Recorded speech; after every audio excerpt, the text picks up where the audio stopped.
to be beating up on this guy and bullying him out of his trademarks when you're in a situation where you're trying to win the hearts and minds of people because we're trying to blaze a better, brighter future for all. It doesn't seem to be a very politically wise move. It comes off as an elitist asshole thing to do. Right. And you don't have to be an elitist asshole just because you've got a good idea.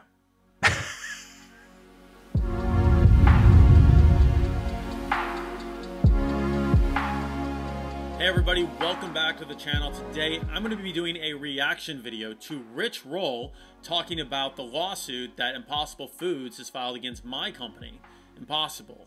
Now if you guys don't know what I'm talking about, a few months back I did a video about a multi-billion-dollar processed food company called Impossible Foods suing my company, Impossible, seeking to cancel our trademarks and bully us in court. That got a ton of traction and somehow made its way to Rich. Now, if you guys don't know who Rich is a vegan ultra runner, endurance athlete, author, and podcaster, and he's actually one of 3 people that inspired me to start ultra endurance sports back in 2010 to 2012. When I first started contemplating doing endurance sports, and looking at ultra marathons, there are 3 people that basically came up over and over and over.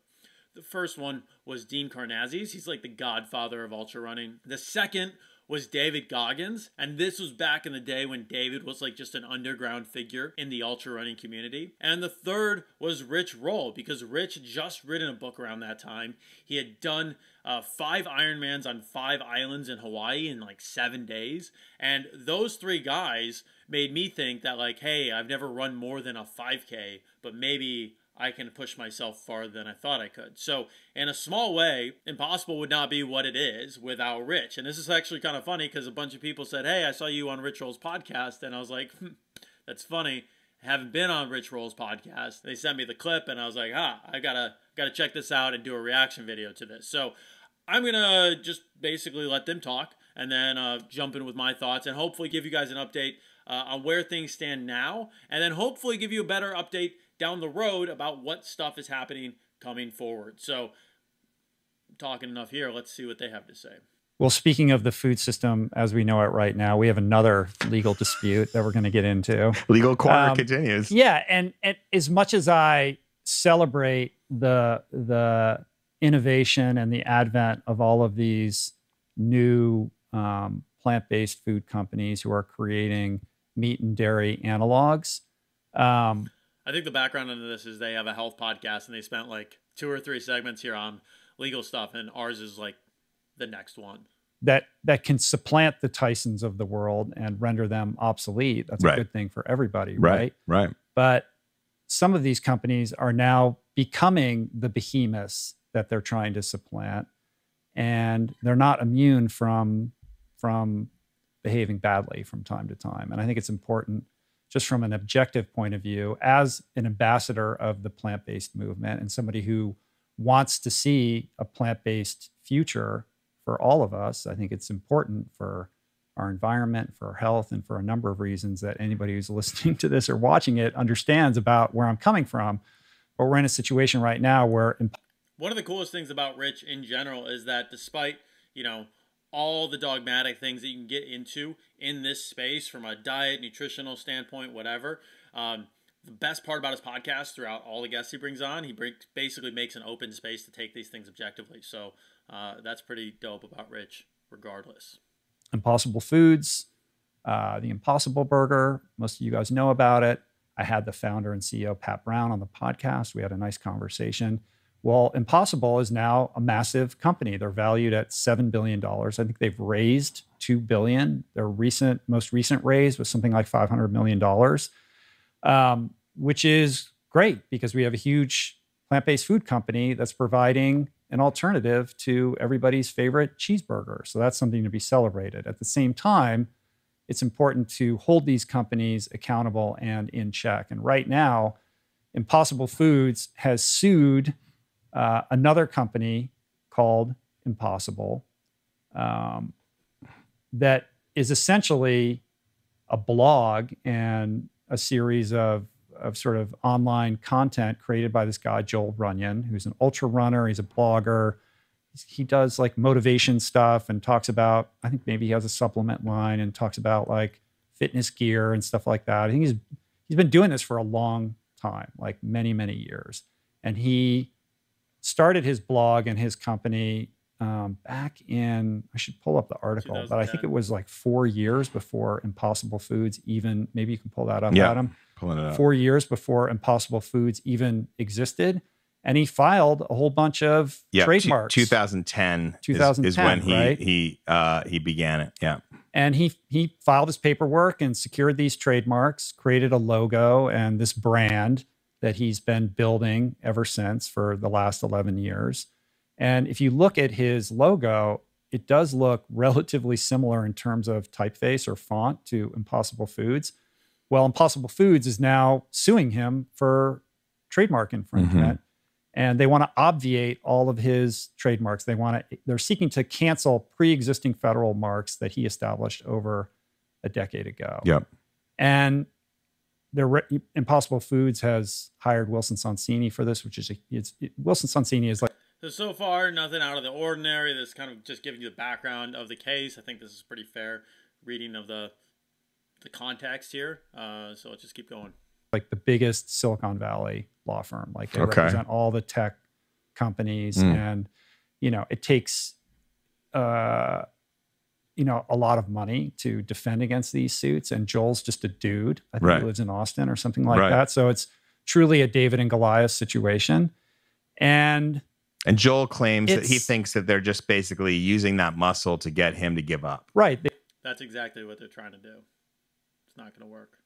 But they also want him to pay their legal fees or something. Right. Yeah. Crazy. And it's just, he's just a dude with a blog and a small brand, who's been doing this before Impossible Foods even existed. So it does appear to be a situation in which he's being bullied to relinquish these trademarks that he rightfully and legally secured a long time ago.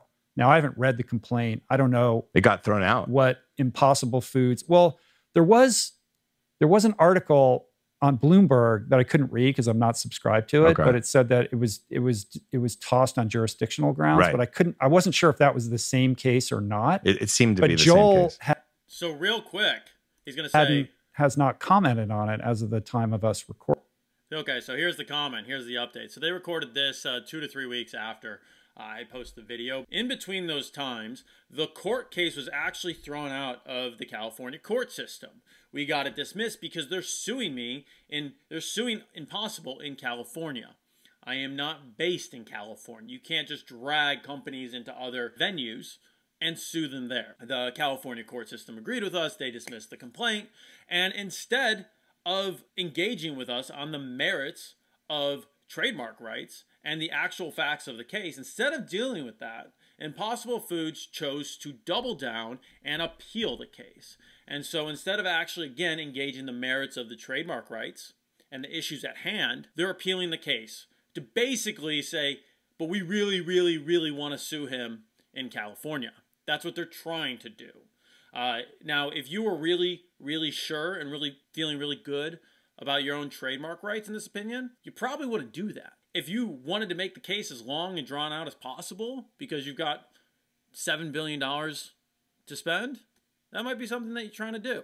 So I'm not going to get into their motives, but you can make your own decisions on what's actually happening behind the scenes. So that's an update. I will have some more stuff at the end, and then hopefully maybe a bigger video with some context. So I'm not sure on the state or the status of this dispute at this moment. But I think irrespective. The status is we filed for a motion to dismiss. We won the motion to dismiss. They filed for an appeal. They're trying to drag it out as long as possible. They won't engage on the merits of the trademark discussion.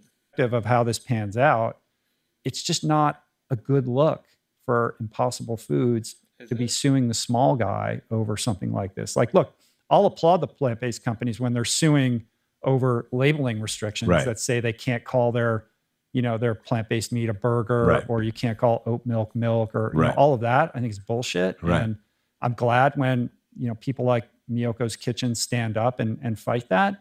But to be beating up on this guy and bullying him out of his trademarks when you're in a situation where you're trying to win the hearts and minds of people because we're trying to blaze a better, brighter future for all, it doesn't seem to be a very politically wise move. It comes off as an elitist asshole thing to do. Right. And you don't have to be an elitist asshole just because you've got a good idea. I know. And it's like, does this guy with his blog really, is he creating reasonable confusion in the mind of the average consumer that he might be the guy behind the Impossible Burger? Nobody cares. But, you know, the bottom line is, so I'm going to disagree with Adam on this. Adam is actually one of the guys who helped David Goggins write a bunch of stuff. And I've got a David Goggins story at another time. But I really do think people care. I do think maybe not the entire world cares about this specific lawsuit, but I do think it matters. I think IP matters, intellectual property. I think trademarks matter. I think small businesses not being bullied by multi-billion-dollar processed food companies. I think that matters. And I think trademark rights matter in general. So, you know, I understand that not everybody in the world is going to care as much about this case as I am. But in the grand scheme of things, this matters, especially for small business owners who have giant behemoth companies come in and just try to trample stuff and just take things because they think they can. So I'm going to disagree with them a little bit on that, but I agree. It's not the greatest look. Could be a better look. the reason they get away with this, and all these big companies do get away with it, Joel sees himself as kind of an example of this happens all the time. He made a video on Twitter, and a lot of people shared it. So there's been some chatter online. But nobody really cares. Like the average consumer, when he orders an Impossible Burger at such and such, is not going to even know about this. He won't know. And that's why Impossible Foods is not making a statement about this or whatever. They're just going to pursue their claim, and whatever happens, happens. Right. And they got $500 million the other day, so they have the money for it. Yeah. And Wilson Sonsini is billing them. They are billing them. Some lawyers are working hard right now on Sand Hill Road. Yeah. Some lawyers have Joel's face on a blackboard. Poor Joel. Joel seems like a nice guy. He does. I am a nice guy. I'm with you on this. And I like Impossible Burgers. I'm not eating them that often anymore because they're not. Rich got super quiet on that. Good for you. They don't agree with me. More Whole Foods. I mean, you know what I take from these last couple stories, though, is that when you're talking, because is that we're going to make this all about legal disputes now? No, Roll on original. This is a food comment. As much as I do like the flavor of an Impossible Burger, it still is a processed kind of food that comes from a centralized location. It's still kind of a stepchild of the food system that as it exists. And I think the healthy way to eat is local farmers markets or local markets where you can know where the food, like blueberry. It's astonishing to me that blueberries from Oxnard and Santa Barbara are more expensive than blueberries from Peru. I mean, the idea that the way that people eat in the industrial food that's delivered to your average grocery store and we just buy it, it doesn't taste the way it's supposed to taste. It's not as good for the environment. It's not as good for you. You really have to try to get local with your food. And that's the only way to eat. And then you're not part of this. Yeah. Impossible, Beyond, all of these companies are a pivot away from the ills of animal agriculture, and as such should be celebrated. The fact that these are alternatives that have found their way into fast food and fast casual restaurants and grocery stores, et cetera, all across the world is a step in the right direction. But just so we're clear, the Impossible Burger is made from a monocropped, series of ingredients that are GMO. It's a processed food. It's not, essentially it's not a health food, right? It's problematic in that regard. It's not a perfect thing. No. So there's, like anything, there's pluses and minuses with this. But there's good people on both sides. Yeah.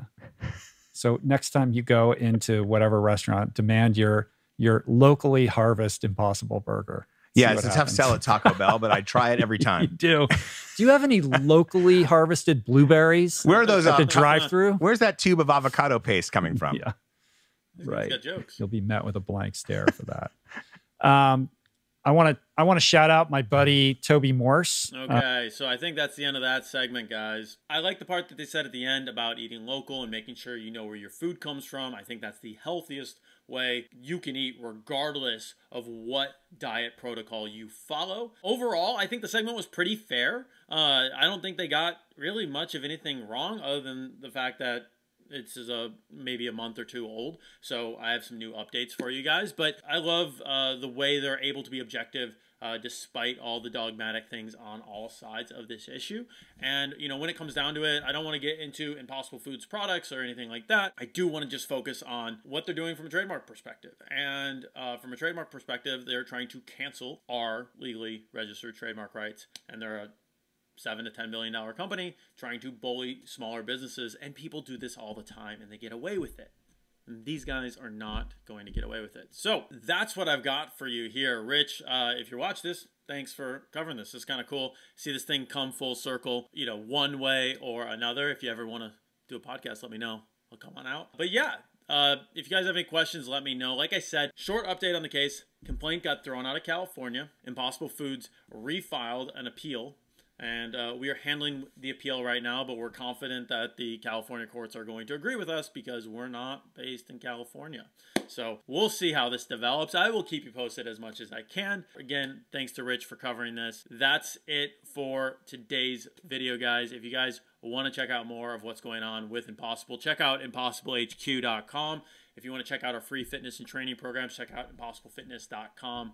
If you want to pick up some Impossible performance gear and performance supplements, you can check out our store at impossible.co. And if you're an athlete and you're trying to recover better, check out movewellapp.com for free mobility, recovery, tools, techniques, and movements. All right, guys, that's it for today's video. If you want to see more videos, hit like and subscribe. Drop a comment if you enjoyed the video. And until next time, keep pushing your limits, do something impossible, and I'll see you on the next video. Boom.